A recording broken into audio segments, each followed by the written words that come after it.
की जो मैं कह रहा था, ये बहुत बड़ी बात है कि इस बस्ती में ऐसा इदारा है जो अपनी कौम को हाफिज कुरान दे रहा है। आप पूरी दुनिया का सर्वे करें और आप जाकर के पता लगाएं जिन बस्तियों में मदरसे नहीं होते ना, दो चीजें उन बस्तियों में बहुत कम मिलेंगी। एक रौनक, दूसरी बरकत। ये दो चीजें नहीं मिलती हैं, एक रौनक, एक बरकत। जिन बस्तियों में मदरसे होते हैं, इदारे होते हैं जहां कुरान पढ़ाया जाता है, उन बस्तियों पे रब की रहमत हुआ करती है। जब रब की रहमत होती है तभी बरकत भी आती है और तभी उन बस्तियों के अंदर रौनक भी आई जाती है। वरना पूछे इन उलमा इकराम से, मुफ्तियान इकराम तशरीफ फरमा है, इनसे आप पता करेंगे, बताएंगे कुरान की तफसीर सूरह फातिहा की तफसीर में बयान किया गया, जब किसी बस्ती पे गुनाह, बस्ती के अंदर गुनाह ज्यादा होते, अल्लाह नाराज होता है, हुक्म होता जाओ इस बस्ती पे अजाब नाजिल कर दो, तो फरिश्ते अजाब लेके आते हैं, रास्ते ही में रोक दिया जाता है, वापस आ जाओ। फरिश्ते वापस जाके कहते हैं अल्लाह तेरा फैसला खता से पाक है, तेरा अपना फरमान है ला तब्दील अली कलिमातिल्लाह, मालिक भेज के क्यों बुलाया गया? तू तो सोच विचार से भी पाक है, तेरा हर फैसला हक होता है, फिर भेज के बुलाया क्यों गया? रब फरमाता फरिश्तों मैंने भेजा वो भी हक, मैंने बुलाया ये भी हक है। का मालिक भेजा क्यों और बुलाया क्यों? तो रब फरमाता सुनो, जब गुनाह देखे जलाल आ गया, मैंने हुक्म दिया बस्ती तबाह कर दो, तुम चले, उसी जमीन पे 10 साल का बच्चा वुजू करके कुरान लेके बैठ गया। उसने मुझे रहमान कहा, रहीम कहा। जब उसने रहमान और रहीम कह के मुझे आवाज दी ना, फिर मेरी गैरत को गवारा नहीं हुआ। जिस जमीन पे रहने वाला बच्चा मुझे रहमान कहे, मैं उस जमीन पे अपना अजाब नाज़िल करूं। अगर एक बच्चा बिस्मिल्लाह पढ़ देता है तो अजाब लौटा दिया जाता है। जिस बस्ती में सैकड़ों बच्चे हजारों बार रोज बिस्मिल्लाह पढ़ते हैं, उस बस्ती पे कितनी रहमतें नाज़िल होती होंगी। लेकिन हम तो जी साहिब इसलिए रहे हैं कि नाम ऊंचा हो, नाक ऊंची हो। अगर ज्यादा ही शौक है ना नामो नमूद का, तो जा कभी भोपू का कब्रिस्तान जाके चेक कर और लेके जा किसी बड़ी उम्र वाले को, उससे पूछना जाकर के बता इसमें कौन ऐसा है कि जिसकी मूंछ पे 50 साल पहले चिराग जलते थे। 100 साल वाला आदमी वो तुम्हें बताएगा कि ये जो कब्र दिख रही है ये उसकी है जिसकी मूंछ पे घी के चिराग जलते थे, जिसकी लाठी से धुआं उठा करता था। ये उसकी कब्र है जिसके आगे कोई खड़ा नहीं हो पाता था। फिर गौर से उसकी कब्र देखना, या तो सूखी लकड़ियां दिखाई देंगी या कफन के फटे हुए टुकड़े दिखाई देंगे, और वो सीधा कब्र होगी तो शायद हड्डियां दिखाई दे। फिर पूछना जमींदारों, ठेकेदारों, बताओ कैसी चली और क्या बना? तो वो बताएंगे कब्र में आके पता चला यहाँ किसी की ठेकेदारी नहीं चलती है, अगर यहाँ चलती है तो मदीने वाले की रिश्तेदारी चला करती। माशाअल्लाह माशाअल्लाह, वाह ये बहुत खूब। क्यों जाए मदरसों में? क्या जरूरत है हमें जाने की? होश कर, आज आजा, वरना जब कफन में लिपट के लेटा होगा तो यही मदरसे वाले आएंगे, यही आएंगे। आज ले उनकी पनाह, आज मदद मांग उनसे, कल न मानेंगे कयामत में अगर मान गया। और मजे की बात यह है कि कई साल हो गए, कितने साल हो गए करसा इदारा चलाते हुए? 10 साल हो गए इस इदारे को चलते हुए। पता है आप लोगों को? पता है ना सारे लोगों को? कितने साल हो गए? सारे बोले कितने? जब तक सब नहीं बोलेंगे आगे नहीं बढ़ूंगा। कितने? 10 साल हो गए। लेकिन खुशी की बात यह है अभी उन्होंने एक लड़की का भी इदारा कायम किया। ये बुनियाद इस इलाके में सबसे पहले मेरे वालिद गिरामी ने रखी थी। आज अल्हम्दुलिल्लाह हम कभी मदरसों से हसद नहीं करते। हमारे क्षेत्र में कई सारे मदरसे, लेकिन एक मिजाज है। मेरे वालिद अक्सर ये बात कहा करते हैं कि चिराग जितने ज्यादा होते हैं रोशनी उतनी ज्यादा हुआ। वाह वाह, माशाअल्लाह माशाअल्लाह, क्या बात है। ये बात मैं दावे के साथ कह रहा हूं, बिल वास्ता बिला वास्ता शाहपुर, भोपुर, जितने भी इदारे चल रहे हैं वो सिर्फ इन्हीं की देन, वो सारे इदारे इन्हीं के हैं। मैं मुबारकबाद पेश करता हूं भोपुर वालों, तुम्हारी बस्ती में हाजी सफदर ने जन्म लिया, उनके घर पे उनके फर्जंदों ने जन्म लिया, और उन्हीं फर्जंदों में से एक ऐसे फर्जंद ने जन्म लिया जिसे आप कारी अब्दुल मुत्तलिब किबला के नाम से जानते हैं। पहले इन्होंने लड़कों का इदारा दिया, अब कौम को बेटियों का इदारा दिया। मगर हैरत होती है, कई बार अभी आपने अल्लामा मुफ्ती मुजाहिदुल इस्लाम साहब से बड़ी अच्छी गुफ्तगू तलबा के हवाले से सुनी। मैं देख रहा हूं तलबा इकराम भी मिंबर शरीफ पे बैठे, बात याद आ गई तो कह जाऊं, ये बड़ों के काम भी आएगी और छोटों के काम भी बात आएगी। कारी साहब सुने, अरबाब मिंबर की सिर्फ दुआएं चाहिए, दादो तहसीन की जरूरत नहीं, सिर्फ दुआएं दें। हम में से कुछ लोग ये सोचें कि मैं अगर खतीब बना हूं तो अपनी काबिलियत की बुनियाद पर, मैं अगर अल्लामा बना हूं तो अपने जहन की बुनियाद पर, मुझे लोग मेरे पीछे नमाजें पढ़ रहे हैं मेरी मेहनत की बुनियाद पर। तो तलबा से गुजारिश है, कभी ये मत सोचना, अगर इल्म सिर्फ मेहनत से आता तो कभी उस्ताद की जरूरत ही नहीं पड़ती। पूछो इन उलमा से, नहव, सर्फ, मंतिक, फलसफा, फिका सब उर्दू में मौजूद है। घर बैठे जो चाहो किताब पढ़ लो, लेकिन घर बैठे किसी की दस्तार नहीं हुई आज, ना कि कोई आलिम बना और ना कि बन सकता है। इसलिए कि इल्म अपनी मेहनत से नहीं आता, इल्म उस्ताद की नजरे करम से आया। वाह वाह माशाअल्लाह, क्या बात है। ये मेरा दावा है, इल्म उस्ताद की नजरे करम से आया करता है। मेहनत से इल्म आता तो कोई भी आलिम बन जाता, उस्ताद की नजरे करम से इल्म आया करता है। आज हालत यह है, कारी अब्दुल मुत्तलिब साहब किसी बच्चे से कहते यार जा दुकान का सौदा ला दे, अब्बा कहता मैंने बेटा पढ़ने भेजा था, नौकरी करने नहीं भेजा था, मैंने बेटा इल्म सीखने भेजा था, तुम्हारे खेत का काम करने नहीं भेजा था। आओ तुम्हें बताऊं, जो ये सोचते हैं कि सिर्फ किताबों से इल्म आता है, बेवकूफ है वो, ना वाकिफ है वो लोग इस हकीकत से कि इल्म कभी किताबों से नहीं आता, इल्म उस्ताद की खिदमत और उसकी दुआओं से आया करता है। आप तारीख पढ़िए, तारीख पढ़िए, मैं आपको बताने लगा हूं। अल्लाह अकबर, तफसीर नईमी मुफ्ती अहमद यार खान रहमतुल्लाह तआला अलैहि ने लिखी है। आपके हवाले से एक वाक़या, कौन है मुफ्ती अहमद यार खान नईमी? ये वो है जब इन्होंने इरादा किया तफसीर लिखने का, तो इनकी ख्वाहिश ये थी कि मैं तफसीर का आगाज तब करूंगा जब खुदा मुझे हुजूर के मदीने लेकर के जाए। हाय क्या बात है माशाअल्लाह। ये ख्वाहिश थी इनकी कि मैं तफसीर की पहली लाइन हुजूर के रोजे के आगे बैठ के लिखूंगा, और इसी नियत से उम्रे के लिए तशरीफ लेकर के गए। तो मदीना शरीफ की गलियों में घूम रहे थे, बाजार में ख्याल आया जब तफसीर का पहला फर्क या पहली लाइन लिखनी है तो वो कलम से लिखनी है, और कलम है नहीं मेरे पास। कलम खरीदने के इरादे से मार्केट गए, एक कलम बहुत पसंद आई, बहुत खूबसूरत कलम था। आपने दुकानदार से पूछा ये कलम कितने का है? उसने जब कीमत बताई तो बहुत ज्यादा थी। हजरत के पास पैसे नहीं थे, वापस आए, पूरी रात हुजूर के रोजे के आगे बैठे रहे, इबादत में मसरूफ, दुआएं दुरूद में मसरूफ। जब फजर का वक्त होने लगा, अचानक कोई आया, आने के बाद हजरत के कंधे पे हाथ रखा और रखने के बाद कहा लीजिए ये कलम आपके लिए है, ये कलम आपके लिए है। कहा ये कलम किसने दिया है?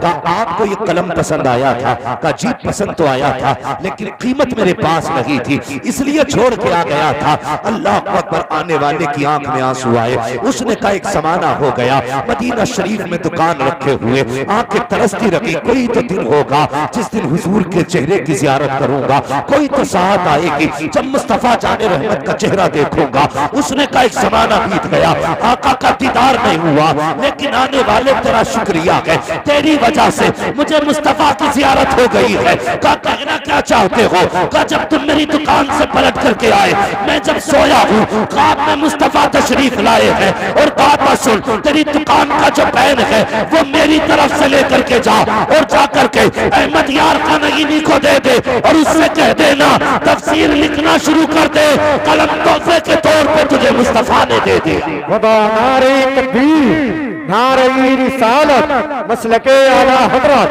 फैज़ाने आला हजरत, जश्ने दस्तार बंदी अल्लामा मुफ्ती हम्माद साहिब किबला, नारे तकबीर, नारे रिसालत। सुभान अल्लाह। ये है मुफ्ती अहमद यार खान नईमी। इन्हीं के हवाले से बता रहा था मैं। एक खातून आई, कहने लगी हजरत जी मेरे बेटे को अपने पास रख लीजिए। आप फरमाने लगे क्या करेगा? कहने लगी कई जगह पढ़ाने की कोशिश की, पढ़ा नहीं, जहन का बड़ा बढ़ता है। तो आप फरमाने लगे माँ मदरसे में जगह फुल है, गुंजाइश नहीं है बच्चों की, सारी दरसगाह फुल है। खातून का जवाब सुने, उसने कहा हजरत अगर पढ़ने की जगह नहीं है तो कम से कम खिदमत के लिए रखे। क्या करेगा? आप काम कराइए जो चाहते। अब सुनना जरा प्यारे, जो उस्ताद की खिदमत पे मुंह मोड़ लिया करते हैं, जो काम को कहते बेटा पढ़ने नहीं भेजा था, बेटा पढ़ने भेजा था काम के लिए नहीं। अल्लाह अकबर। मां ने कहा हजरत जी कुछ ना सही तो मेरा बेटा तेरे दरवाजे पे झाड़ू देता रहेगा। हजरत ने रख लिया उस जवान को। सारे बच्चे पढ़ा करते थे लेकिन इसकी ड्यूटी ये लगाई, आपने फरमाया मेरे भैंसों का चारा तुझे लाना है, जंगल से चारा काट के तू लाएगा, मेरे जानवरों को तारा पानी तू देगा, घर के अंदर काम तू करेगा, झाड़ू लगाना, सफाई करना, जंगल का काम करना, सारा काम ये करते रहे। वक्त बीतता गया, दरसगाह वाले दरसगाहों में बैठे रहे, ये हजरत के जंगलों में काम करते रहे। अब जरा सुनना प्यारे, जब वो वक्त आया कि जिनकी तालीमें मुकम्मल हुई है उनको सनद से नवाजा जाना है, उनके सरों पर पगड़ी बांधी जानी थी। अल्लाह अकबर। हजारों का मजमा था, जुमला और शिकान का मजमा था। आपने देखा जितने भी फारिकीन थे सारे मिंबर पे बैठे हैं, लेकिन ये खिदमत गुजार नीचे सिमटा हुआ बैठा है। फारिकीन के कपड़े नए थे, उनके चेहरे पर चमक दमक वाला लिबास था, लेकिन ये जो बैठा था खादिम पुराना लिबास। अल्लाह अकबर। मुफ्ती अहमद यार खान ने जब ऐलान की बारी आई है, माइक पे खड़े हुए कहते फरागत वाले बच्चे आ जाएं और दस्तार ले लें। जब सारे बच्चे आने लगे आपने बरजस्ता कहा था ओ लोगों इनकी दस्तार बंदी बाकी के उलमा करेंगे और मैं सिर्फ एक की दस्तार बंदी करूंगा। हजरत वो कौन है जिसकी आप दस्तार बंदी करेंगे? आपने उस खादिम की तरफ देखा जो हजरत के जानवरों को चारा डालता था, खेत में काम करता था। फरमाया क्यों बैठा है, उठ के आ जा। उसकी आंख में आंसू आ गए, कहने लगा हुजूर मैं कभी दरसगाह में नहीं बैठा, कभी मैंने एक हर्फ नहीं पढ़ा है, किस चीज की सनद दी जाएगी, क्या किया जाएगा? फरमाया आजा यार, जितनी वफा तूने निभाई है इतनी वफा तो किसी ने नहीं दिखाई है। अल्लाह अकबर। मुफ्ती अहमद यार खान नईमी ने सारे फारिकीन के सर पर और दूसरे उलमा से पगड़ियां बंधवाई, लेकिन उसको बुलाने के बाद आपने खड़ा किया है, वो भी रो रहा है, हजरत भी रो रहे हैं, एक एक पल देते जा रहे हैं, आंसुओं की बारिश होती जा रही है, रोते जा रहे हैं, दस्तार बंदी करते जा रहे हैं। जब पगड़ी मुकम्मल हो गई, मत्था चूम के कहा था यार एक वादा कर ले। का कौन सा वादा? मुझे छोड़ के जाएगा तो नहीं? ये जितने फारिग हो रहे हैं इनमें से शायद कोई पलट के ना आए, मैंने तेरी दस्तार बांधी है, कहीं तू मुझे छोड़ के तो नहीं जाएगा। मगर खादिम भी कैसा खादिम था, कहता हजरत जी ये कुछ पल्ले बांध चुके हैं इसलिए जा रहे हैं, मैं तो खाली आया था, तेरे सिवा है कौन मेरा, जाऊंगा तो कहाँ जाऊंगा? आपने रो के कहा था यार मैं बूढ़ा हो गया हूँ, चाबियों का तुझे पता है, रजिस्टर तू जानता है, कागजात कहाँ रहते हैं ये भी तुझे पता है, अगर तू चला जाएगा मेरा काम कौन देखेगा? यार चीख मारी, कदमों से लिपट गया, कहने लगा हुजूर जब तक जिंदा रहूंगा आपके कदमों में रहूंगा। अब जरा सुनना प्यारे, एक तो वो लोग थे जिन्होंने दरसगाह में बैठ करके इल्म सीखा था, एक ये था जिसने जानवर को चारा दिया था, क्या बना, क्यों पगड़ी बांधी? उस दौर के उलमा कहते हैं जब हम किसी मसले में अटक जाते थे और हल नहीं होता था तो हजरत ने इस खादिम के पास जाकर के वो मसला हल कराया। नारी तकबीर, हाथों में नारा लगाए, नारी तकबीर, नारी रिसालत, मसलके आला हजरत फैजाने आला हजरत जश्ने दस्तार बंदी अल्लामा मुफ्ती हम्माद साहिब किबला नारे तकबीर नारे रिसालत माशाअल्लाह माशाअल्लाह किताबों वाले अटक जाते थे, वाह वाह वाह वहां से ये नजर वाला काम करता था। जिस मसले पे उलमा अटक जाते थे हल नहीं होता था, फिर वो कहते हम इकट्ठा होके इनके पास जाते थे, ये मसला हल नहीं हो रहा है, तो कहते ऐसा लगता था जैसे जबान इनकी होती थी और इल्म जो होता था वो नईमी साहब कबीला का होता था। भाई ये उस्ताद की नजर करम है। कभी खिदमत से जान नहीं बचानी है, काम से जान नहीं बचानी है। तुझे क्या मतलब यार उस्ताद क्या करा रहा है, तू तो हवाले कर दे, उस पे छोड़ दे तू। मैं कहता हूं कभी कभी 50 साल की मेहनत से वो इल्म नहीं आता जो उस्ताद की 2 मिनट की दुआएं तकदीर बदल देती है। और इन जो फारिग होने वाले बच्चे हैं और या और जगह से भी आपके बच्चे फारिग हुए होंगे या जिनके हो चुके हैं, उनसे एक गुजारिश है, ये मत समझना तुमने 500 रुपए और एक जोड़ा देकर के उस्ताद की मेहनत का हक अदा कर दिया। ये मत सोचना कि तुमने 500 रुपए देकर के जो उस्ताद ने आपके बेटे को हाफिज बनाया गया उसका हक अदा हो गया। अगर अपने बदन की खाल उतार के जूता बना के अपने बेटे के उस्ताद को पहनाओगे ना, तब भी उस्ताद के एहसान का हक अदा नहीं हो सकता। इसलिए कभी भी असातिज़ा इकराम की खिदमत, काम और उनके अहकाम से कभी गर्दन नहीं मोड़नी है, फर्मा बरदारी करना। मैंने कहा कभी कभी मेहनतें वो नहीं देती हैं जो दुआएं दे दिया करती हैं, ये मामलात होती हैं। मैंने कहा कि इल्म कभी मेहनत से हासिल नहीं होता, इल्म जो हासिल होता है वो उस्ताद की इनायत से हासिल होता है, उस्ताद की इनायत से हासिल होता है। अल्लाह सलामत रखे। आज तो अल्हम्दुलिल्लाह लड़कियों का इदारा भी कायम कर रखा है। हम लोग ज्यादातर बेटों को ही पढ़ाते हैं, बेटियां पढ़ाने पे ध्यान नहीं। सिर्फ ये सोचते हैं ना यार बेटे को पढ़ा लो यही काम आएगा, यही जनाजा पढ़ाएगा और यही देखो भाई रोटी भी खिलाएगा। बेटियों का क्या पढ़ाना, वो तो पराया धन है, पढ़ेंगी चली जाएंगी। सुन ये बात जरूरी कि बेटियां पराए घर जाती हैं, याद रखना। जो तुम पढ़ाते हो ना उन्हें, जो तुम पढ़ाते हो इसका मतलब ये नहीं कि तुम उनसे सिला लो, अपनी मेहनत का सिला अपने रब से लेना है, अपनी रब से रहमत का मेहनत का सिला लेना है। बेटियों को पढ़ाइए आप, ये सोच के मत छोड़िए कि पराया धन है, क्या फायदा करेगी, पढ़ जाएगी, पढ़ाने की उम्र होगी चली जाएगी, हमें क्या मिला। बेटे पढ़ाएंगे तनख्वाह भी मिलेगी, पैसा भी मिलेगा। नहीं, बेटे अगर दुनिया का सहारा होती है तो बेटी आखिरत का सहारा होती है। इसलिए मेरी गुजारिश है बेटियों को भी पढ़ाओ, तालीम आम करो। आज जो दुनिया रो रही है ना, हालात खराब है, हालात खराब है, याद रखिए ये उस वक्त तक खराब रहेंगे जब तक बेटियां दुरुस्त नहीं होंगी, जब तक बेटियां दुरुस्त नहीं होंगी। मौलवी पर्दे की बात करे तो कहते रहे इसकी तो पुरानी सोच है, पर्दा तो दिल का होता है। हमने देखा उनकी सबसे पहले भागी जिनके घर में दिल का पर्दा था।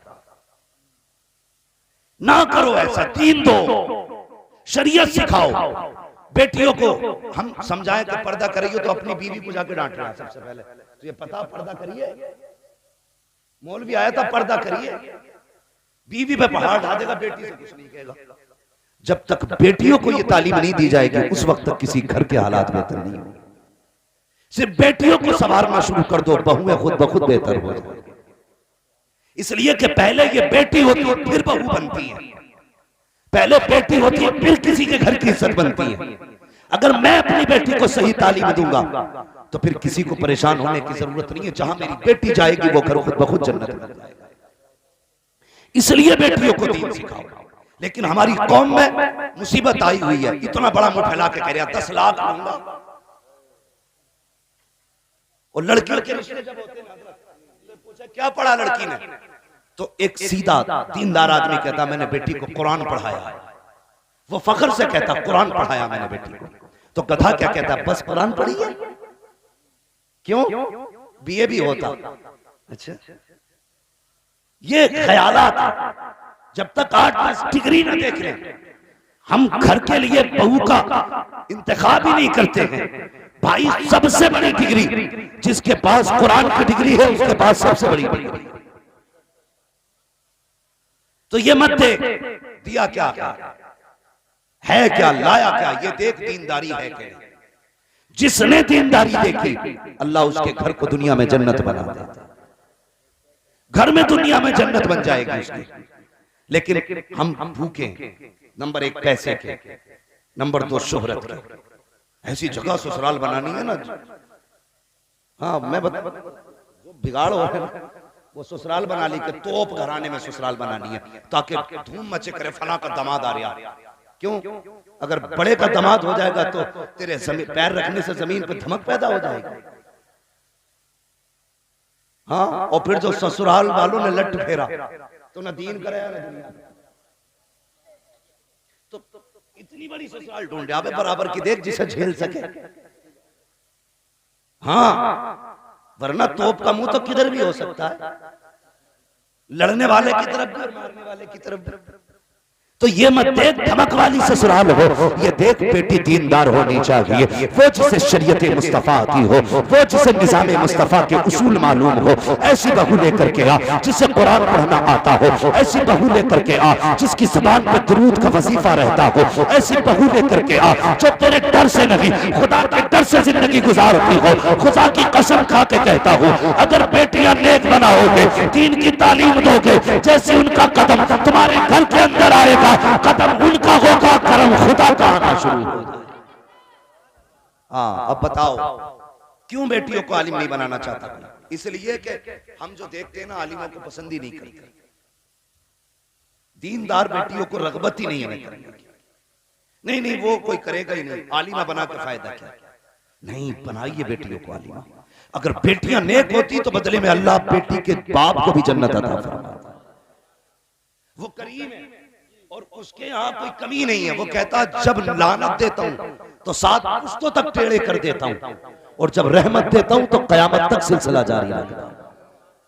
उसकी रहमत की कोई हद नहीं, लानत की हद है, रहमत की हद नहीं। रहमत की हद नहीं, एक पे कर दे रहमत तो फिर कयामत तक चलती है। तुम नहीं देखते लोगों की 7वीं पुश्त में कोई वली पैदा हुआ था, अब तक लोग ठाट के साथ जी रहे हैं। करम एक पे हुआ था, कयामत तक लोग खाते रहे। और तुम्हें पता है लानत एक पे हुई थी, नस्ल ही मिटा डाली। यजीद पे लानत बरसी, नाम ही मिट गया। हाँ, मसला ही खत्म कर दिया उसने। तो रहमतों को कोई हद नहीं है, कोई हद नहीं है रहमतों की। बेटियों को आलिमा बना हुआ, और बेटी मैं मुबारकबाद पेश करता हूं अल्लाह ने जिन्हें बेटे दिए, उनसे भी इनकार नहीं। लेकिन बेटियां भी रब की बहुत बड़ी रहमत होती है। बेटियां रहमत होती हैं। अभी कुछ दिन पहले की बात है, और बच्ची ने बताया कि हज़रत मैं जब कुरान लेके बैठती हूँ ना, तो मुझे ऐसा लगता है कि कुरान के सफ़ों में मेरे बाप का चेहरा है। मैंने कहा फिर? कहती जब भी कुरान पढ़ती हूँ ना, हाथ उठाती हूँ तो मैं हर रोज अपने बाप के लिए दुआएं मग़फ़िरत करती हूँ।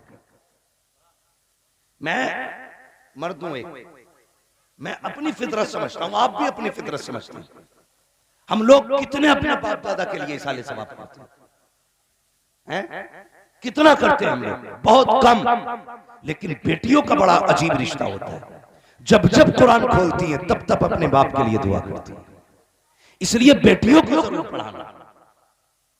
बेटों को पढ़ाओ मर्जी है, लेकिन बेटियों को जरूर पढ़ाना, ताकि कल तेरी कब्र पे कोई फाता पढ़ने वाला ना होना तो हाथ उठा के दुआ करने वाली तेरी बेटी मौजूद होनी चाहिए। दीन सिखाओ बेटियों को। और बेटियों का रिश्ता ही अजीब होता है, बहुत बड़ा रिश्ता बेटी का होता है। अल्लाह सलामत रखे जिनकी बेटियां हैं, अल्लाह उनके नसीब अच्छे करे। लेकिन बेटियों वालों से गुजारिश है, बेटियों से रिश्ते तोड़ना मत, इनसे ताल्लुकात खत्म मत करना। ये जो आपने हदीस सुनी है ना बार बार, जिसे खुदा ने 3 बेटियां दी, उसने परवरिश की इज्जत से रुखसत कर दिया, वो जन्नती है। ये फजीलत सिर्फ बेटी वाले के लिए नहीं, भाई भी सुना है, ये फजीलत बहनों के भाइयों के लिए भी फजीलत। अगर आपके जिम्मे बहनों की जिम्मेदारी आती है तो आप ये ना समझें कि ये फजीलत सिर्फ आपके लिए थी। आप उनकी खिदमत करेंगे, अल्लाह आपको भी वही अजर अता फरमाएगा। इसलिए रिश्तों की कदर करें, रिश्तों की कदर करें। मेरे हुजूर की बेटी, आप पूरी तारीख पढ़ डालिए, बड़े बड़े दुश्मनों में हजरत अबू सुफियान का नाम आता, जो बहुत बहुत बड़े दुश्मन हुजूर के हुए। उनमें एक नाम हजरत अबू सुफियान का भी आता है। लेकिन ये भी सुने आप, बड़े बड़े जो हुजूर के दुश्मन थे उनमें से सिर्फ हजरत अबू सुफियान को ईमान की दौलत मिली, बाकी नहीं मिली किसी को। अबू जहल, उतबा, शैबा, ये बड़े बड़े जो थे किसी को नहीं मिली, सिर्फ अबू सुफियान ही को ईमान की दौलत मिली। क्यों मिली? इसके बारे में मुफस्सिरीन ने बड़ी प्यारी बात कही, गौर से सुनना, ईमान ताजा होगा। फरमाते हैं सिर्फ अबू सुफियान को इस ईमान की दौलत मिलने की वजह यह थी कि एक दिन हुजूर की शहजादी लाडली हजरत फातिमा ज़हरा किसी गली से गुजर के आ रही थी। रास्ते में अबू जहल खड़ा था, उसने न देखा हजरत फातिमा को और देख के ना बड़बड़ाने लगा। वो चाहता था चिढ़ाना हजरत फातिमा को, और ये गरज थी उसकी। एक बार तो अगर कोई बाप की बुराई कर रहा हो ना तो बेटा इधर सुन के इधर निकाल के चला जाता है, लेकिन बेटियां कभी भी ऐसा नहीं करती। और तो और उसके लिए सबसे बड़ी दौलत शोहर है उसका, वो उससे गोली चला ले। बाप के लिए अपने शोहर से औरत लड़ जाया करती है, शोहर से। बाप इतनी बड़ी चीज है बेटी के लिए। हजरत फातिमा जब गुजर के आई, अबू जहल ने कुछ कहा, आप कहने लगी क्या कहा तुमने? उसने कहा कि तेरा बाप झूठा है। इतना सुनना था, सैयदा के चेहरे पे जलाल आया, गुस्से में फरमाने लगी, जालिम बस कर, मेरा बाप सच्चा है, खुदा ने मेरे बाप को सच्चा बनाया, तू झूठा है। जैसे इतना कहा अबू जहल ने हजरत फातिमा के तमाचा मारा। जब तमाचा मारा, रोती हुई घर तशरीफ लाई है। जैसी घर आई है, मेरे नबी ने बेटी को रोते हुए देखा, जमीन पर बैठे खुद भी रोती है, सीने से लगाया, फरमाया फातिमा क्या हुआ? पूरी बात हुजूर को जलाल आया, फरमाया जाओ अबू सुफियान को जाकर के बता दो, अबू सुफियान को जाकर के खबर कर दो, उनसे जाके कहो कि जाके अभी बात करें, वरना आज तक मैंने किसी के लिए बद्दुआ नहीं की है। आज अगर वो नहीं माना तो मैं बद्दुआ कर डालूंगा। अल्लाह अकबर। अबू सुफियान तक हजरत फातिमा गई है, आपने उठाया, सीने से लगाया। अभी अबू सुफियान भी ईमान नहीं लाए हैं, लेकर के अबू जहल के दरवाजे पे आए। आने के बाद दरवाजा खटखटाया, अबू जहल बाहर निकला, देखा अबू सुफियान खड़े हैं, फिर देखा फातिमा गोद में है, गर्दन झुक गई। अबू सुफियान ने कहा कैसे, बता तो सही इस बच्ची से क्या दुश्मनी है? हमारी दुश्मनी माशअल्लाह मोहम्मद से है, बच्चियों से तो हम भी बदला नहीं लेते हैं, तेरी हिम्मत कैसे हो गई? तूने इस बच्चे पे हाथ उठाया, जैसे ये उनकी बेटी है वैसे हमारी बेटी भी है। ये कह के आपने हजरत फातिमा ज़हरा से कहा, बेटी जो तमाचा तेरे मारा था वो भी तमाचा तू मार के अपना बदला ले ले। हजरत फातिमा ज़हरा ने कहा था, चचा बस कीजिए, हमारे बाप ने हमें माफ करना सिखाया है, बदला लेना नहीं सिखाया है। इतना कहना था, वो गुस्सा आया अबू सुफियान को, कहते हया कर, ये बेटी होकर के माफी की बात कर रही है, तूने बच्ची को तमाचा लगाया। आपने कहा सुन, ये फातिमा माफ कर सकती है, अबू सुफियान माफ नहीं करेगा।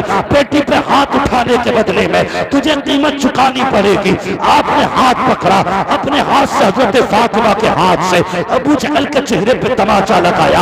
अब सैयदा फातिमा आ रही है तो रोती हुई नहीं, हंसती हुई आ रही है। पहले रोती हुई आई थी तब भी मुस्तफा रो दिए थे, इसलिए कि बाप है। जब हंसती हुई आई है फिर भी मुस्तफा रो दिए गए, इसलिए कि बाप का रिश्ता बेटी से ऐसा ही होता है। वो बेटी को बहुत खुश देखे तब भी रो देता है, गम में देखे तब भी रो देता है। मुस्तफा रो दिए, बेटी को सीने से लगाया, ए मेरी फातिमा, जी बाबा बता तो सही क्या हुआ? पूरी बात बता डाली। अब्बा जान मैंने तो माफ कर दिया था, लेकिन चचा अबू सुफियान ने माफ नहीं किया। मेरा हाथ पकड़ के अबू जहल के मुंह पे तमाचे लगाए हैं। इतना सुना, नबुव्वत के लबों पे मुस्कुराहट आ गई और फिर नबुव्वत वाली झोली फैल जाती है। मेरे आका ने हाथ उठा दिए, ए मेरे अल्लाह, अबू सुफियान ने मेरी फातिमा को मुस्कुराने का मौका दिया है।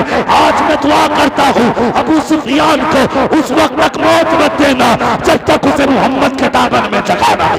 क्या बात है, दारे तकबीर, दारे इंसानियत, मसलके आला हज़रत उलमा अहले सुन्नत, जश्न दस्तार बंदी हज़रत अल्लामा मुफ्ती हमाद शाही किबला।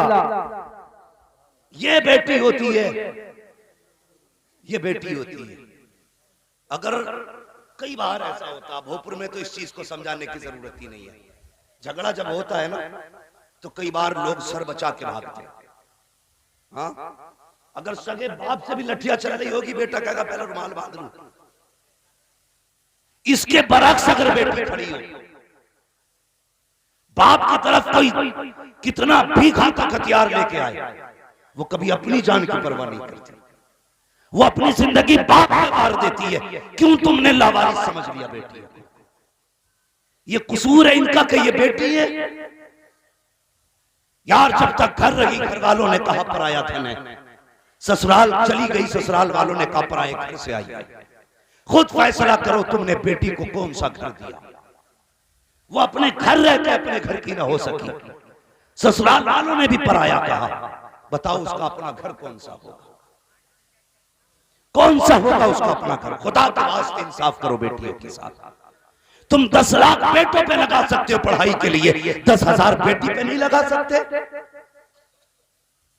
ये सोच करके कि बेटे की डिग्रियां काम आएंगी। पाल बेटी को, दीन दे बेटी को, मर के दे। अगर दरवाजे पे आकर खड़ी ना हो जाए तो सबकी तो बात है। ये बेटी होती है। हमने बेटियों के साथ इंसाफ नहीं किया। बहुत पढ़ाया तो नाजरा, और लोग कहते मेरी बेटी मिलाद पढ़ हुई है। हद हो गई भाई, मिलाद हो गई, मिलाद पढ़ हुई नहीं। बच्चियों को कुरान ऐसा पढ़ाओ जैसा पढ़ाने का हुक्म है। हाँ, तजवीद की रोशनी में बच्चों को पढ़ाया जाए, वरना हमारी कई मेहनतें हमारे लिए जहमत न बन जाए। यूं तो हर घर में कुरान पढ़ाया जाता है। कोई भी कहीं 10 बच्चे लेके बैठ जाता है बच्चों की जिंदगी बर्बाद करने के लिए। 5 बच्चे लिए बैठ गए, ए बेले फेले में सेरे फेले, ये धड़ाधड़ चल रही है। 50 साल से यही सुनते चले आ रहे हैं, अभी तक ए बेले ही खत्म नहीं हो रहे। हाँ, ए बेले पे अटका पड़ा भी। भाई दुनिया चांद पे पहुंच गई, अभी तू ए बेले ही कर रहा। हाँ, बच्चियों को ऐसे कुरान पढ़ाओ जैसे पढ़ने का हक है। तजवीद की रोशनी में कुरान पढ़ाओ, ताकि तेरी बेटी तेरे मरने के बाद कुरान लेके बैठे, इधर ये पढ़ना शुरू करे, उधर तेरी कब्र पे खुदा की रहमतें उतरना शुरू हो जाए। हाँ, बेटों पे भरोसा है ना। मर के देख, कब्र में पहुंचने से पहले लाने पड़ जाते हैं। ये की है। हाँ, पहले ही बुलाओ मुखिया को, अभी कफन नहीं आया बाप का। मुखिया को बुला के कहता कान में कह रहा, देखो दुकान ध्यान रखिए, दुकान मुझ पे ही आनी चाहिए, ये जो चौराहे में है। ये बेटों की कड़वी हकीकत है। ये मरते ही नहीं जायदाद में झगड़ा करते हैं, लेकिन जिंदगी भर बेटियों को तुम पराया पराया कहते रहे, बर्दाश्त करती रही। जिंदगी भर तुमने पराया होने का ताना दिया, कभी उसे हक भी वो नहीं दिया तुमने जो देना था बेटी को। जानते हो मेरे हुजूर की चौखट पे बारगाह में एक सहाबी बैठे, अचानक उनका बेटा दौड़ता हुआ आया, गोद में बैठ गया। हुजूर देख रहे, उन्होंने प्यार किया, चूमा, सीने से लगाया, गोद में बैठा के रखा। थोड़ी देर गुजरी कि बेटी आ गई। बेटी भी छोटी थी। जब वो आई ना, हुजूर ने देखा वो सहाबी अपनी जगह से उसके लिए उठे भी नहीं, जितना बेटे के लिए किया था। सीने से भी नहीं लगाया, प्यार भी नहीं किया। बेटी उसका प्यार अपनी जगह, लेकिन बाप ने प्यार नहीं दिया। और बाप ने बेटे को गोद में बिठा रखा था, बेटी नीचे बैठा दी। बस फिर क्या था, हुजूर के लहजे बदल गए, तेवर बदल गए, नबुव्वत की तबीयत में तब्दीली आ गई। हुजूर ने फरमाया तूने बेटी के साथ इंसाफ नहीं किया। यह जुमला मेरे हुजूर का था, तूने बेटी के साथ इंसाफ नहीं किया। क्या खता हो गई हुजूर? मेरे आका ने फरमाया बेटा आया तो तूने मत्था चूमा था, बेटी आई तो तूने सीने तक से नहीं लगाया। इतना सुना सहाबी थे, तड़प गए, कहते आका वादा करता हूं आज के साथ कभी बेटी के साथ ना इंसाफी नहीं करूंगा। तुझे क्या लगता है बेटियों को महरूम करके लावारिस बना के इल्म इसलिए नहीं दिया पराए घर जाएंगी, और हमने हक इसलिए नहीं दिया कि फला दामाद का ना चला जाए। वो भाई मर के देख, अल्लाह जर्रे जर्रे का हिसाब लेगा। बेटियों के हुकूक दिया करो। अगर ये बच्ची हैं, इन्हें इल्म दिया जाए, तालीम दी जाए, अच्छे घरों में रिश्ते किए जाए, सोच समझ के हाथ में हाथ दो। तुम जो देखा करते हो दामाद ऐसा होना चाहिए जिसकी 10-20 लाख की इनकम हो, ऐसा दामाद होना चाहिए। 60-70 बीघे जमीन नाम में आती हो, लात मार दे ऐसी दौलत को। 70 बीघे जमीन तो घोड़ों में बिछाया करती है, एक चुटकी में 70 बीघे में आग लग जाती है। कसम खुदा की कभी दौलतों से पूर्ण नहीं पड़ती है, घरों में पूर्ण पड़ती है तो खुदा की रहमतों से पूर्ण पड़ा। हम भी कम नहीं, हमें भी दामाद वही चाहिए जिसके हिस्से में 60-70 बीघे जमीन हो। अबे वो दामाद देख जो दीनदार हो, जो शरीयत वाला, जो दीन वाला हो, ऐसा दामाद दे जिसे शरीयत आती हो, वो तलाश कर। खुदा की कसम बेटियां कितनी नाजुक और कितनी नर्म होती हैं, सोच तो सही। तुमने बच्चियों को बचपन से कहा पराई है, पराए घर जाना है। जब भी कोई गिलास टूटा माँ ने कहा पराए घर जाएगी तो क्या करेगी, अगर झाड़ू नहीं लगी तो माँ कहती है पराए घर जाएगी कैसे जिंदगी गुजारेगी, काम में कोई गड़बड़ी हो गई माँ ने कहा पराए घर तुझे जाना है। बचपन से सुनती चली आई कि इस घर में मेरा कुछ नहीं है, इस घर में मेरा कुछ नहीं है। जवानी की तहलीज पे कदम रख दिया, जब रिश्ते की बारी आ गई बाप आपके कहता है मैं आज जबान दे के आ गया हूँ। बीवी पूछती है किसे दी है, कहा फला साहब के बेटे के लिए। वो कह बैठे मैंने कह दिया जाओ बेटी दे दी। तो वह पूछती बता तो सही दामाद कैसा है, कभी नहीं पूछा बेटी ने जिससे रिश्ता करके आया है बता तो सही वो कैसा है, दीनदार है कि नहीं, कहीं वो शराबी तो नहीं है, जुआरी तो नहीं है, कबाबी तो नहीं है। कभी बेटियां ये सवाल नहीं करती है तुम जिस खूंटे से बेटियों को बांध देते हो पूरी जिंदगी उसी चौखट पे गुजार देती है। और यार सितम भी ससुराल में होता है तो कभी बाप को बताती नहीं है, हजार सितम सहने के बाद भी बेटियां बात करती है। माँ पूछती है क्या हाल है, कहती रब का शुक्र है बेटी खाना खा लिया, हाँ माँ बहुत पेट भर गया है, लेकिन ये नहीं बताती है आज 3 दिन हो गए हैं मुझे रोटी का एक लुकमा नसीब नहीं हुआ है, आज 4 दिन हो गए हैं मुझे इज्जत से बिस्तर पर नींद नहीं दी गई है। अल्लाह अकबर, तजर्बा ना किया हो तो कर लेना। जब कभी बेटियां ससुराल से अपने मैके आया करती हैं तुमने शराबी के हाथ में हाथ दिया, तुमने जुआरी के हाथ में हाथ दिया, जब यही बेटी घर आती है तो मुस्कुराती हुई आती है, जितने कम होते हैं बाप की चौखट से पीछे छोड़ देती है और ये सोचती है अगर मेरे ससुर की मार दी हुई जगह को मेरे बाप ने देख लिया, गर्दन पे काले निशान देख लिए, हाथ पे मार के निशान देख लिए, तो मेरा बाप जिंदगी भर चैन से सो नहीं पाएगा। ये सोच करके बेटियां कभी बाप से अपना दर्द नहीं बताती है। इसलिए खुदा के वास्ते पापा तुमसे भी गुजारिश है अगर बेटियां दिया करो तो देखभाल के बेटियां दिया करो, ये सिर्फ पीछा नहीं छुटाना है, उनकी जिंदगी का फैसला है। ऐसे घर में बेटे दो जो खुदा से भी डरता हो, मुस्तफा से भी डरता हो, और यार जो खुदा का हक अदा कर सकता है वो तेरी बेटी का भी हक अदा कर सकता है। क्या बात है, नारे तकबीर, नारे रिसालत, मसलके आला हुदा, जश्न दस्तार बंदी, हजरत अल्लामा मुफ्ती हम्माद साहिब किबला। भाई सोच समझ के रिश्ते किया करो बेटियों के, बहुत गौर के साथ। किसी की जिंदगी का सवाल होता है, किसी की जिंदगी का सवाल होता है। पूछना कभी बेटी से तूने अपने बाप से ये क्यों नहीं कहा कि मेरा रिश्ता यहाँ क्यों कर दिया, वो कहेगी जिंदगी तो मैं दुख में भी काट लूंगी, मेरा बाप का सर शर्म से झुक जाए 1 मिनट के लिए भी ये बेटी को गवारा नहीं होता, ये बेटी को गवारा नहीं होता 1 मिनट के लिए भी बाप का शर्म से सर झुके। वो कहती मैं चाहती तो रिश्ता खत्म कर देती, मैं चाहती तो शादी तोड़ देती, लेकिन मेरे बाप की पगड़ी की इज्जत चली जाती। सिर्फ इसलिए बेटियां इनकार नहीं करती हैं। सोच समझ के इसलिए फैसले किया करो। बच्ची पैदा हुई खुदा की रहमत है, पढ़ाइए बेटियों को, बहुत बड़ा इनाम बेटी है, बहुत बड़ा पढ़ाइए उन्हें। जब वो दीन हासिल करेंगे और शरीयत के मुताबिक अमल करके जब कब्र में पहुंचेंगी अल्लाह फरमाएगा फिक्र न कर मैंने तुझे भी जन्नत दे दी है, तेरे सदके में तेरे बाप को भी जन्नत दे दी।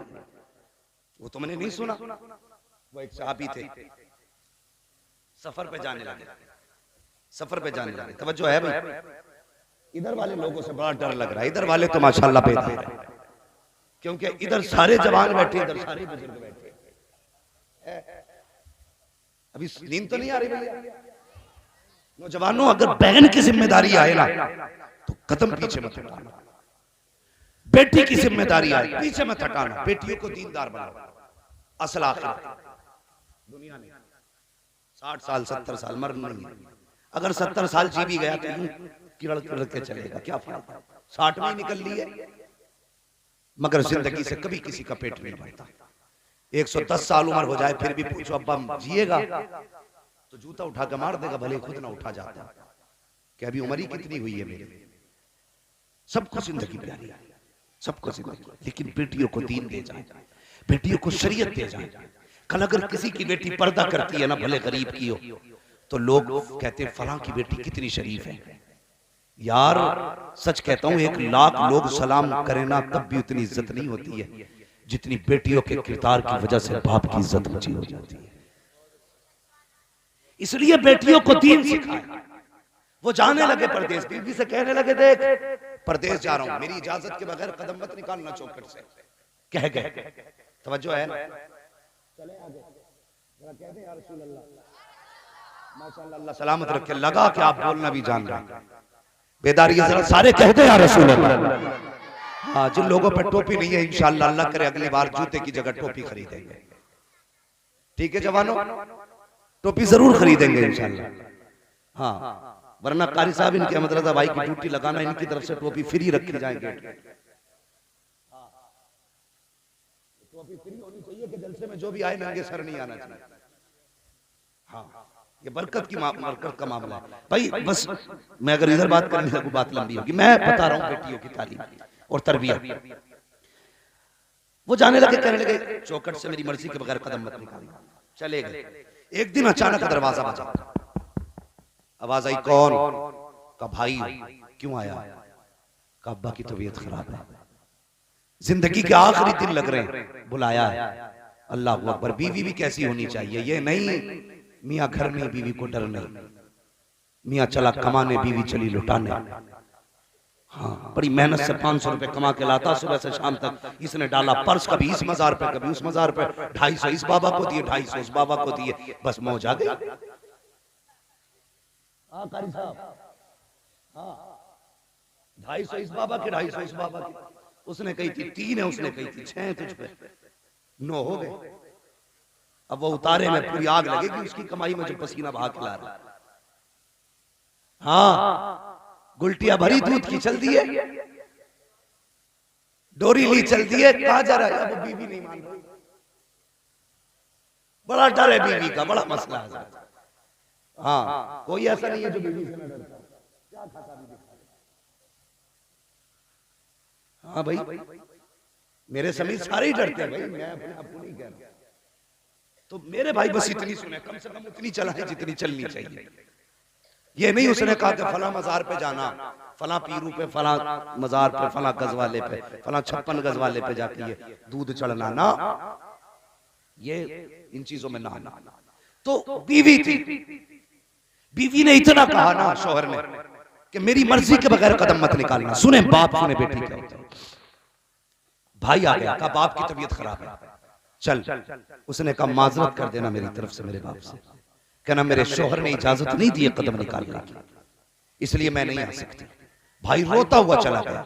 2 दिन बाद फिर आया, फिर दरवाजा बजा। अब क्या हुआ कि बाप का बस आखिरी सांसें हैं। उन्होंने कहा एक बार और चला जा, जाके कह देना बेटी अगर जिंदगी में देखना चाहती है एक बार आके बाप के सराहने बैठ जा। अल्लाह अकबर। हर बेटी को बाप प्यारा होता है, लेकिन देखो तो सही ये कैसी बेटी है, इसे बाप से ज्यादा मुस्तफा की शरीयत प्यारी है, निजाम मुस्तफा प्यारा है। अल्लाह अकबर। सुनना प्यारे, जैसे आया आने के बाद बेटे ने कहा था बहन मैं तुझे बुलाने आया हूँ, बाप की आखिरी सांसें हैं, ये भी हो सकता है कि कहीं जिंदगी का सूरज डूब जाए और तुम बाप से कभी बात न कर सके। उसने रो के कहा मेरे भाई जा मेरे बाप से कह देना माजरत चाहती हूँ, जब तक शौहर नहीं आ जाता मैं घर से कदम नहीं निकाल सकती हूँ। अल्लाह अकबर। बाप वापस पलटा। भाई बाप का दरवाजा चेहरे की तरफ था, खाली आते देखा बेटे को, कल लेके नहीं आया, का उसने आने से इनकार कर दिया।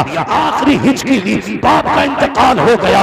अल्लाह अकबर। फिर क्या था, लोगों में बातें होने लगी, क्या किया जाए, बेटी तो नहीं आई है, जाओ दफना दो। लेकिन कुछ अक्लमंद थे, होशियार थे, उन्होंने कहा बेटी ना आ सकी तो क्या हुआ, कम से कम उसके दरवाजे पे बाप का जनाजा तो जा सकता है।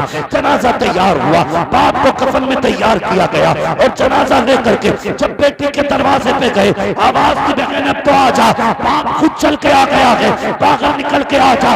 उसने कहा माजरत के साथ मैं दरवाजे से बाहर नहीं आ सकती हूँ, अगर चेहरा दिखाना है तो बाप का जनाजा अंदर लेके आ जाओ। जब जनाजा अंदर गया है, जानते को बेटी कैसी थी, उसने पहले बाप के चेहरे को कफन से खोला, मत्था चूमा, रो के कहने लगी बाबा मैं तेरी बेटी हूँ। और उसके बाद बैठी है कदमों में, जनाजे की तरफ बैठी, पैरों में बैठ के कहती है, ए मेरे परवरदिगार, तू जानता है ये जो जनाजे में लेटा है ये दूर का रिश्तेदार नहीं है, दूर का खानदानी नहीं है, ये दूर का रिश्तेदार नहीं है, बल्कि जो जनाजे में लेटा है ये मेरा बाप है। इसके जरिए मैं दुनिया में आई हूँ। ए मेरे मालिक, ये मुझे बुलाता रहा लेकिन मैं नहीं गई। तू जानता है मैंने बाप के फरमान से ज्यादा तेरे महबूब के फरमान की फिक्र की है। ए मेरे परवरदिगार, इसके बदले में कुछ और नहीं चाहती हूँ। ए अल्लाह, अगर मेरे अमल से राजी है तो मेरे बाप के सारे गुनाहों को माफ फरमा। सुभान अल्लाह।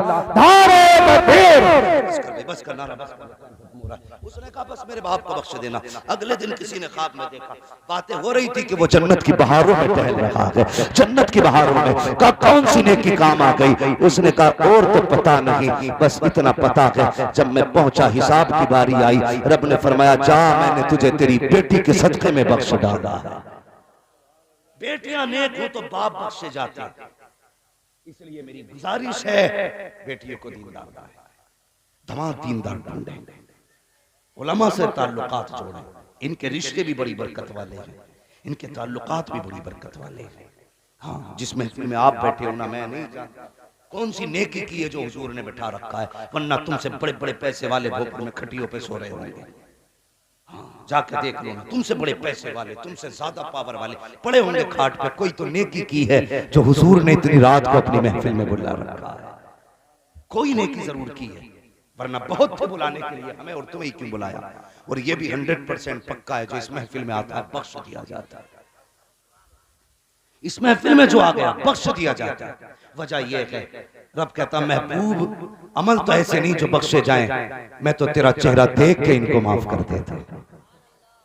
तेरी सूरत, वो कहते हैं यार कि मुझे इसका चेहरा मार देता।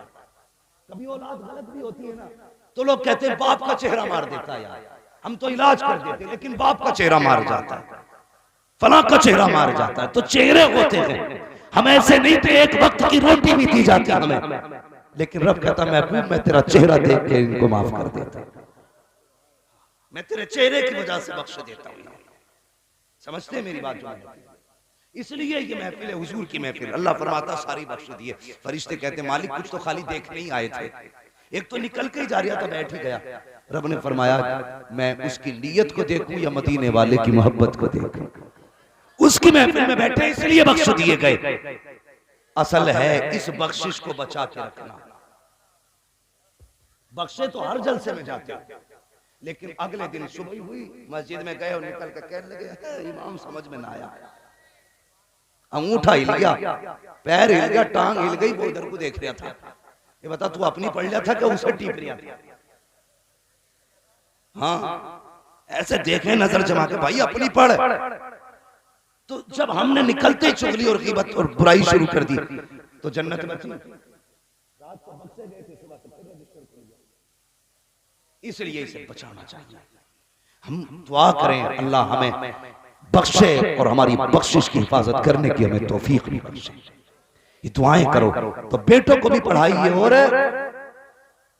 पढ़ाओगे बेटियों को, बेटों को भी पढ़ाइए और बेटियों को भी पढ़ाइए। बेटे पढ़ेंगे शायद सिर्फ जिंदगी का सहारा बने, बेटियां पढ़ेंगी तो आखिरत का सहारा बन जाएंगे। इसलिए बेटियां भी पढ़ाइए और बेटे भी पढ़ाइए। जब रिश्ते किया करो तो दीनदार देख के किया करो। हाँ, अल्लाह वाला बंदा ढूंढा करो। मैं ये नहीं कहता सनद ला पूरी मुफ्ती की। हाँ, कपड़े और चेहरे ही मिला लिया कर। चेहरे पे दाढ़ी है, बदन पे कुर्ता पजामा है तो समझ लेना हुजूर का वफादार है। ऐसे देख के रिश्ते कर दिया कर। अल्लाह ताला हमारे घरों को अपनी रहमतों से मालामाल फरमाए। कुल हल यस्तविल लदीना यअलमून वल लदीना ला यअलमून।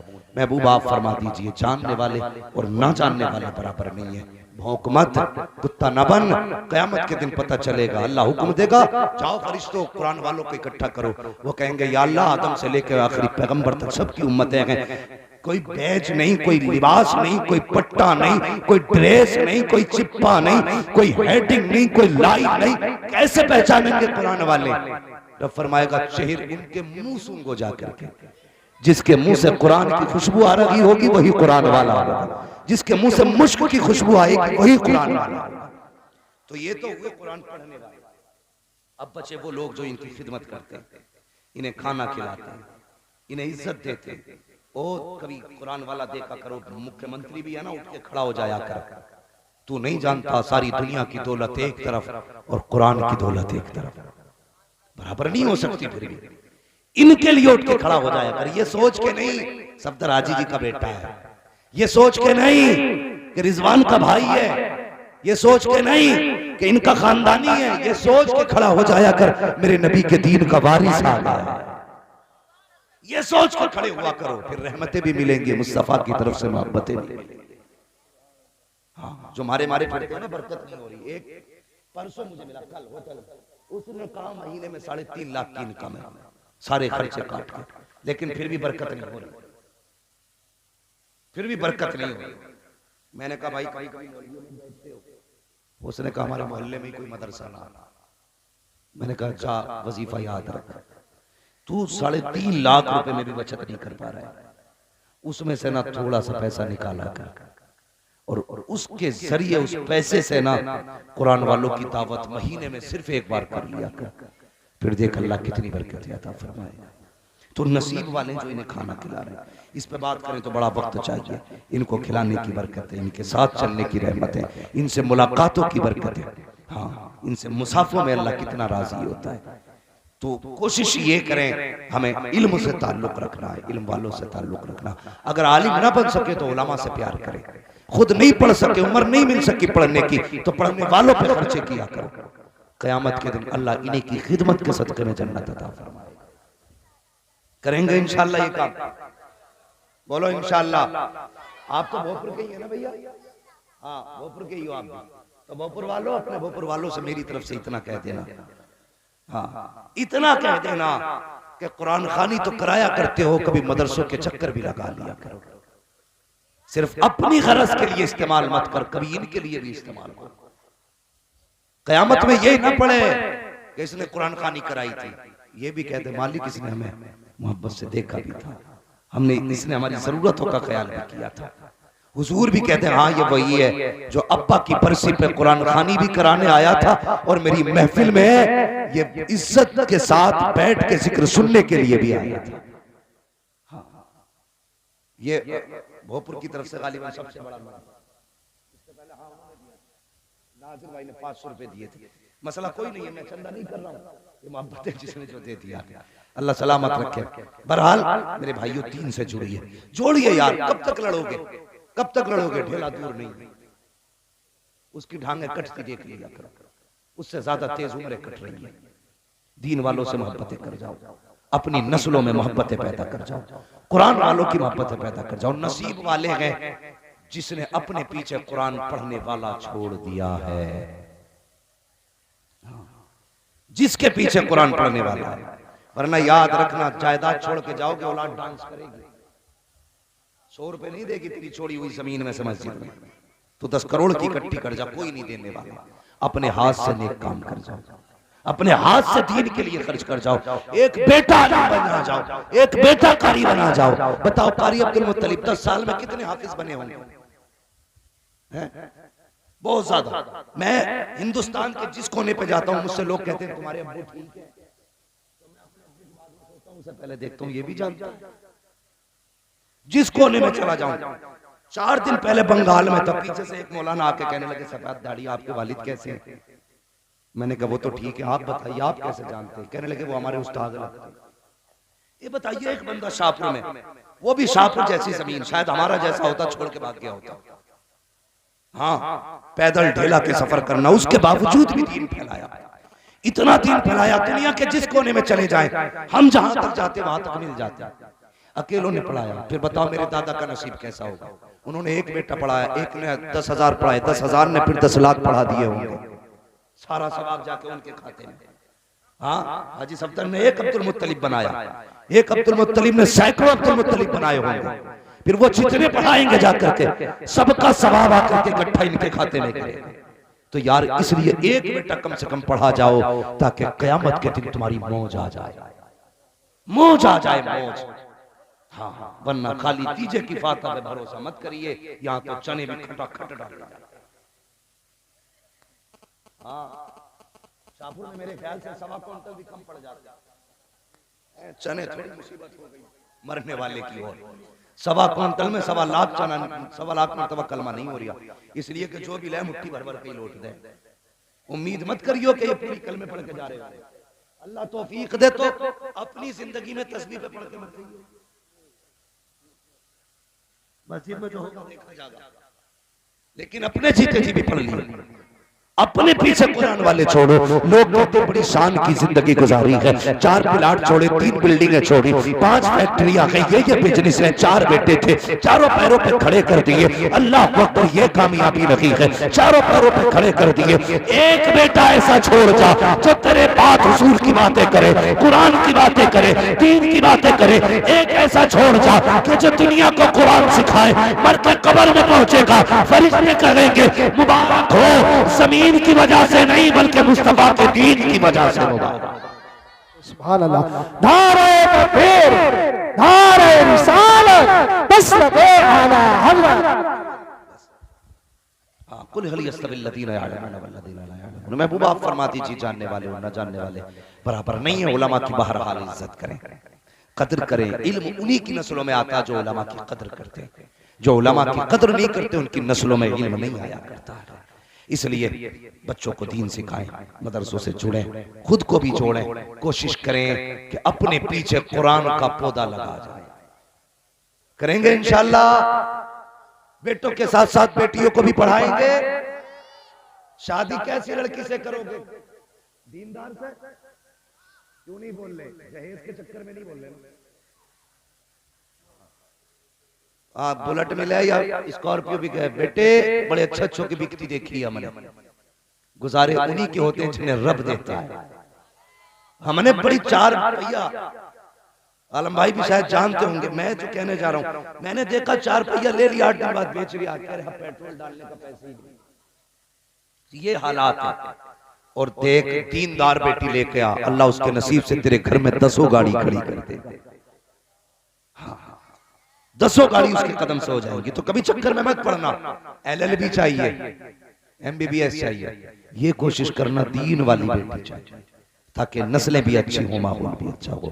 अल्लाह ताला हम सबके हाल पर, घरों पर अपने रहम करम की बारिश फरमाए। कारी साहब के इदारे को दिन दुनी रात चौगनी तरक्की अता फरमाए।